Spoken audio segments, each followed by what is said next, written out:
एहसान अफजल साहब, इंसाफ तहरीक इंसाफ मुज़ाकरात के लिए तैयार है जी? क्या आप लोग भी तैयार हैं? और पीटीआई के साथ कौन सी शराइत हो सकती हैं आप लोगों की तरफ से?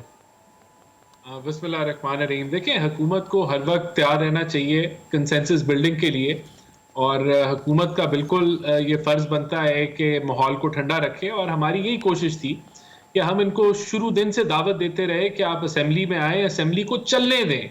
असेंबली वो फोरम है जो सारे मसाइल का हल निकालेगा, जहाँ डिबेट का फोरम है। आप अपना मौक़िफ़ रखें, हम अपना मौक़िफ़ रखते हैं और चीज़ों को आगे लेके चलते हैं। बहरहाल 2-3 चीज़ें मैं हाईलाइट करना चाहता हूँ। नंबर 1, देखिए, पीटीआई जो है, अगर उसकी आप तारीख निकाल के देख लें, और जब भी कोई ऐसा डेलीगेशन बनाया गया जिसका मकसद ये था कि उसने नेगोशिएट करना है, चाहे वो हुकूमत में हो पीटीआई और हम ऑपोजिशन में हो, या वो ऑपोजिशन में हो हम हुकूमत में हो, हुआ यही है। और ये चैलेंज है, आप देख लें कि जब भी उस वक्त ने कोई नेगोशिएट की है चीज़, तो वो किसी कंक्लूजन पे पहुंची है, तो फिर खान साहब जो है वो कालीन खींच लेते हैं और वो सारी मुज़ाकरात जो है वो क्रम्बल हो जाती है, क्योंकि फिर वो एंड में वो मुकर जाते हैं।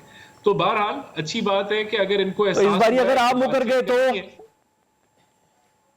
तो जी, इस बारी आप मुकर गए तो मुकरते तो रहे हैं बार बार ये नहीं, देखिए, हम बार बार तो मुकरेंगे। मुकरते तो रहेंगे। हमारा हुकूमत का रोल जो है वो माहौल को ठंडा रखना है, जिस तरह मैंने कहा। तो हमारी तो कोशिश है।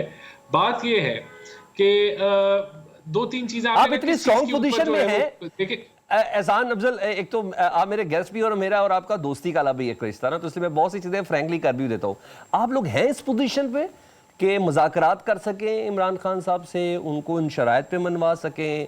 क्योंकि माजी में, पहले सवाल कंप्लीट करता हूँ, ये सब तो आप भी कहते रहे कि इमरान खान से क्यों मुज़ाकरात करें, उसके पीछे जो लोग हैं, उनको लाने वाले जो लोग हैं, हम उनसे बात करेंगे। ये माजी में PDM-1 सब कुछ करती रही।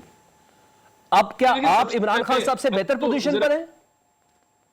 सलमान साहब, पहले तो पीटीआई पे जायजा ले लेना। यहाँ तो वुकला के ग्रुप ही इतने ज्यादा हैं, एक दूसरे को नहीं मानता, दूसरा तीसरे को नहीं मानता, मरवत कुछ और कह देता है, फलाना उसकी नफी कर देता है। तो उसका भी हल आ गया अभी। तकसीम है, आप खातिर जमा रखें, उसका हल आ गया। आपको पुरानी पीटीआई मिलने वाली है चंद दिनों में। अच्छी बात है। देखिए, लेकिन अभी बजाहिर अभी तो नजर आती है कि पीटीआई खुद तकसीम का शिकार है। तो हम लाइन में नहीं लगे हुए कि हम इनके साथ मुज़ाकरात करें। ठीक है। इस तरह मैंने कहा कि हुकूमत का काम है माहौल ठंडा करे, तो हम अगर ये कोई पॉजिटिव जेस्चर देंगे, हम 2 कदम आगे बढ़ाएंगे। लेकिन वो, और वैसे भी हमारा फर्ज है कि हम इनिशिएट करें। और देखिए, हमारे जो पार्टनर्स हैं, बिलावल साहब, उन्होंने भी कहा कि आप जो हैं असेंबली में आए, असेंबली में बातचीत करें। और मैं ये नहीं चाहता कि तीसरी दफा जब मैं इलेक्शन जीतूं तो मेरी सीट के ऊपर कोई जो है वो उंगलियां उठाए। तो दोनों तरफ से पॉजिटिव जेस्चर है। हम समझते हैं कि वो असेंबली में आए, असेंबली को चलने दें, वहां से हल निकलेंगे।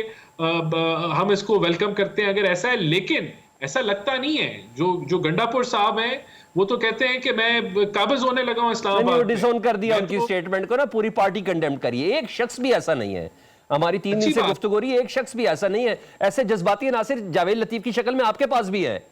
अगर हम उनकी बात को सीरियसली लेते तो आप इनकी बात को भी सीरियस ला ले प्लीज। नहीं, देखिए, फर्क है। जावेद लतीफ साहब सीनियर रहनुमा है PMLN के, लेकिन वो इस वक्त गवर्नमेंट का हिस्सा नहीं है। सही कह रहे हैं आप, बिल्कुल सही। जबकि जो गंडापुर साहब हैं, वो चौथे हिस्सा जो मुल्क का है, एक सूबे के चीफ मिनिस्टर हैं।